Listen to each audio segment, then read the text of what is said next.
Hi hello എല്ലാവരും സുഖമായിട്ടിരിക്കണമെന്ന് വിശ്വസിക്കുന്നു. അപ്പോൾ ഇന്നത്തെ വീഡിയോയിലോട്ട് പോകാം. ഈ ഒരു ഐറ്റം വെച്ചിട്ടാണ് ഞാൻ ഇന്ന് ക്രാഫ്റ്റ് ചെയ്യുന്ന സിമ്പിളായിട്ടുള്ള ഒരു സ്പൂൺ ഹോൾഡർ അല്ല എന്നുണ്ടെങ്കിൽ ഒരു ഫ്ലവർ പോട്ട് റെഡിയാക്കി എടുക്കാം. എങ്ങനെയാണ് ചെയ്യുന്നത് നോക്കാം. അപ്പോൾ ഇത് ഒന്ന് ക്ലീൻ ചെയ്തെടുക്കണം. അതായത് പൊടി ഒഴുക്കൊക്കെ ഉണ്ടെന്ന് തുടച്ചെടുക്കുക, എന്നിട്ട് കളർ ചെയ്ത് കൊടുക്കാം. കളറിങ്ങിന് വേണ്ടിയിട്ട് ഞാൻ സാപ്പ് ഗ്രീനും ലെമൺ യെല്ലോയും ആണ് എടുത്തിട്ടുള്ളത്. രണ്ടും ഒന്ന് ഇനി അപ്ലൈ ചെയ്തിട്ട് ഉണക്കിയെടുക്കാൻ പോട്ടില്ല.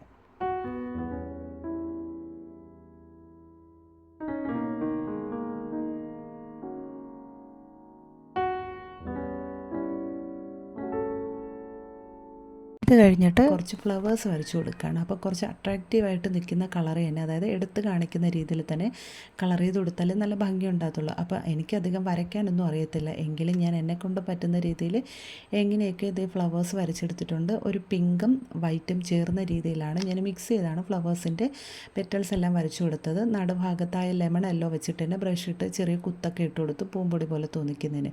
പിന്നെ ഇത് ലീഫും കൂടെ പോയിൻ്റ് ബ്രഷ് വെച്ചാണ് ലീഫ് മാർക്ക് ചെയ്തിരിക്കുന്നത്. ഇത് ഇത്രയേ ഉള്ളൂ, സിമ്പിളാണ്. അപ്പം നമുക്കിത് സ്പൂണൊക്കെ ഇട്ട് വയ്ക്കുന്ന സ്പൂൺ ഹോൾഡറായിട്ടോ അല്ലെന്നുണ്ടെങ്കിൽ നമുക്ക് ഒരു ഫ്ലവർ പോട്ടായിട്ടോ എങ്ങനെ വേണോ അറേഞ്ച് ചെയ്യാം. കുറച്ച് വലിപ്പം കൂടിയൊരു ഐസ്ക്രീമിൻ്റെ ടിന്നായിരുന്നു. അപ്പോൾ നമുക്കിത് ഇനി ഐസ്ക്രീം ടിന്ന് മാത്രമല്ല, നമുക്ക് പെയിൻറ്റിൻ്റെ ടിന്നുകളില്ലേ അതിലോ കുഞ്ഞുങ്ങൾക്ക് നമ്മൾ സെർലാക്കൊക്കെ മേടിക്കുന്ന ടിന്നിലോ എങ്ങനെ വേണോ ചെയ്തെടുക്കാം. ഇനി രണ്ടാമത്തത് ഈ ഒരു ബ്രൂവിൻ്റെ കപ്പ്, ഇത് പിടി പൊട്ടിപ്പോയ കപ്പാണ്. ഈ ഒരു കപ്പിലാണ് ഞാനൊരു ഫ്ലവർ പോട്ട് ഡെക്കറേറ്റ് ചെയ്ത് എടുക്കുന്നത്. അതിന് വേണ്ടിയിട്ട് ഞാൻ ഈ ഒരു ബ്രൂന്ന് എഴുതിയിരിക്കുന്ന ഒരു ഭാഗം മാത്രം കുറച്ച് പെയിൻറ്റ് കൊടുത്ത് ഹൈഡ് ചെയ്തെടുക്കുകയാണ്. ഈ ഒരു കളറും ഷേപ്പും എനിക്ക് ഒത്തിരി ഇഷ്ടമായതുകൊണ്ടാണ് ഈ കപ്പ് കളയാതെ വെച്ചിരിക്കുന്നത്.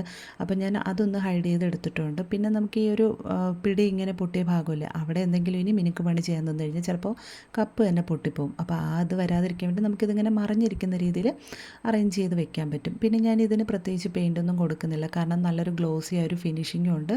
മാത്രമല്ല ഈ ഒരു കളറ് നല്ല ഭംഗിയില്ലേ കാണാൻ. ഞാൻ പിന്നെ ആദ്യത്തെ ആ ഒരു ഐസ്ക്രീം ടിന്നിൽ ഫ്ലവേഴ്സ് എങ്ങനെ വരച്ചു കൊടുത്തു അതേ രീതിയിൽ തന്നെ ചെറിയ ബ്രഷ് വെച്ചിട്ട് ഇതിലും ഫ്ലവേഴ്സ് വരച്ചു കൊടുക്കുകയാണ്.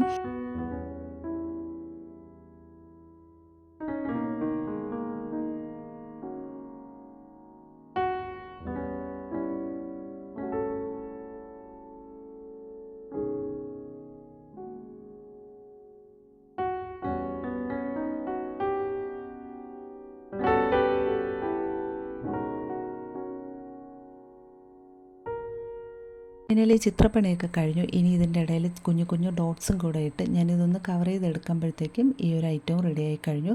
അപ്പോൾ നിങ്ങൾക്ക് ഈ ഒരു ഐഡിയ ഇഷ്ടപ്പെട്ടു എങ്കിൽ തീർച്ചയായിട്ടും നിങ്ങളുടെ ഫ്രണ്ട്സിനൊക്കെ ഒന്ന് ഷെയർ ചെയ്ത് കൊടുക്കുക. ഒന്ന് ട്രൈ ചെയ്തിട്ട് അഭിപ്രായം കമൻറ്റ് ചെയ്യണം. പുതിയതായിട്ട് ആരെങ്കിലുമൊക്കെ ചാനൽ കാണുകയാണെന്നുണ്ടെങ്കിൽ പ്ലീസ് കൂട്ടുകാരെ ഒന്ന് സബ്സ്ക്രൈബും കൂടെ ചെയ്ത് സപ്പോർട്ട് ചെയ്യണം. അപ്പോൾ ഇന്നത്തെ വീഡിയോ ഇത്രയേ ഉള്ളൂ. വീഡിയോ ഇഷ്ടപ്പെടുകയാണെന്നുണ്ടെങ്കിൽ ലൈക്ക് ചെയ്യാൻ മറക്കരുത്. അപ്പോൾ ഞാൻ എൻ്റെ അടുക്കളയിൽ യൂസ് ചെയ്തിരിക്കുന്നത് ഈ രീതിയിലാണ് ഈ രണ്ട് ഐറ്റംസും.